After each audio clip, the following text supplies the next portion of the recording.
malam paling agung dalam hari Arafah. Mulai malam ni, Rabu, malam Khamis 4 Jun 2025, kita akan masuk malam Arafah. Salah satu malam agung dalam setahun. Waktu istimewa untuk kita bermunajat, bertaubat dan mendekatkan diri kepada Allah Subhanahu Wa Taala. Apa yang perlu kita lakukan, Syikin? Apa yang perlu kita buat hanyalah kita fokus bacalah la ilaha illallah wahdahu la syarikalah lahul mulku walul hamdu wa huwa ala kulli syai'in qadir sebanyak 1000 kali. Selain itu kita isilah malam ni dengan banyakkan istighfar, lepas tu banyakkanlah selawat kepada Nabi Muhammad sallallahu alaihi wasallam sebagai bentuk pengampunan dan cinta kita kepada Nabi Muhammad sallallahu alaihi wasallam.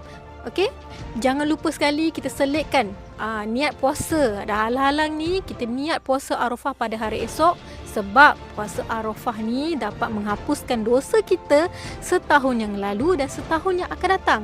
Hadis riwayat Muslim. Selain itu, apa patut kita buat, Syikin? Pada hari Arafah, kita banyakkanlah baca surah Al-Ikhlas sebanyak 1000 kali. Okey, mulai selepas subuh sehinggalah sebelum waktu asar. Habis dia asar, masa ni lah time untuk kita submit doa banyak-banyak tau. Kita mulakan dengan baca surah Al-Ikhlas sebanyak 10 kali. Lepas tu, la ilaha illallah wahdahu la syarikalah lahul mulku wal hamdu wa huwa ala kulli syai'in qadir sebanyak 10 kali. Seterusnya, submitlah doa kita sebanyak-banyak. Minta pengampunan kepada Allah Subhanahu Wa Taala dan tunaikan hajat kita, insya-Allah.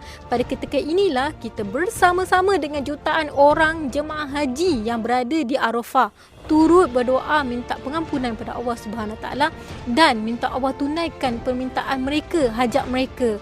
Jika kita ada sakit, jika kita ada penyakit, mintalah, ya Allah, kau sembuhkanlah aku, ya Allah.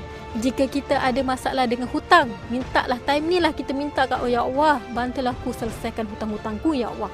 Dan waktu inilah jika kita ada masalah bersama dengan keluarga, dengan suami, dengan anak-anak, pada ketika inilah kita minta, ya Allah, kau lembutkanlah hati mereka bersama-sama dengan aku, ya Allah.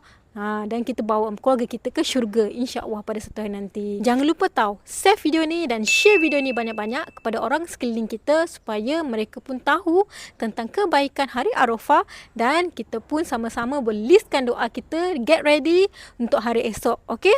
Dan jangan lupa follow Ikin.